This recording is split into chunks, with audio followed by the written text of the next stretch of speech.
મુખ્યમંત્રી ભૂપેન્દ્ર પટેલના હસ્તે આજે સાબરમતી રિવરફ્રન્ટ ખાતે વાઇબ્રન્ટ અમદાવાદ ફ્લાવર શો 2024ને પ્રજા માટે ખુલ્લો મૂકવામાં આવ્યો છે।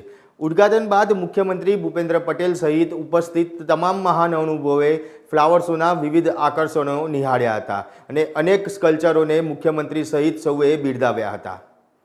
નમસ્કાર દર્શક મિત્રો, બીબી ન્યૂઝ ગુજરાતમાં હું મયુર મેવાડા આપ સૌનું હાર્દિક સ્વાગત કરું છું।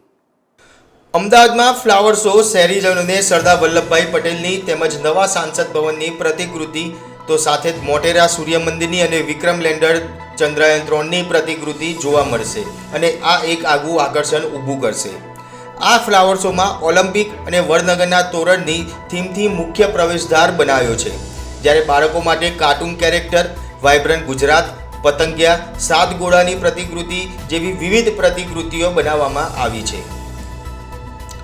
અમદાવાદ ફ્લાવર શો 2024માં આ વખતે વિવિધ પ્રકારના કુલ 15 લાખથી વધુ ફૂલ છોડના રોપ મૂકવામાં આવ્યા છે, જે શહેરીજનો માટે અનેરું આકર્ષણ બની રહ્યું છે।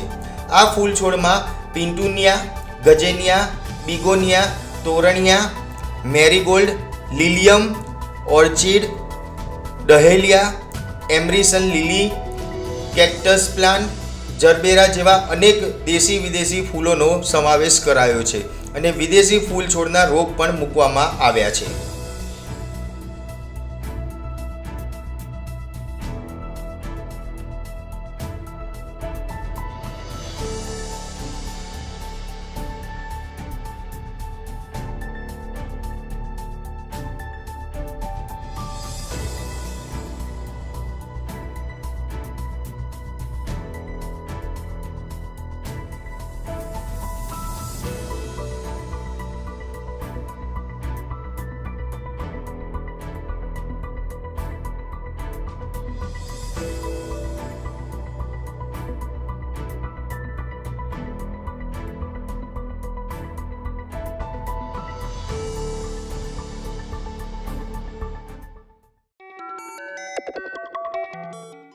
અમદાવાદ મ્યુનિસિપલ કોર્પોરેશન ખૂબ ખૂબ આભારી છું કે તેઓ આવી બધી ઇવેન્ટો યોજે, જેવા કે ફ્લાવર શો, કાંકરિયા કાર્નિવલ।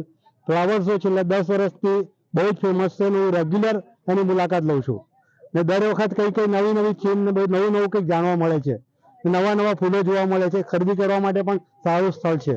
આ વખતે પણ નવા ફૂલ બધા પ્લુટોનિયા છે, બધા નવા જે છે એ જ લાગ્યા છે। બીજી પ્રતિકૃતિ આખા તો મને સરદાર પટેલની પ્રતિકૃતિ બહુ સારી લાગી।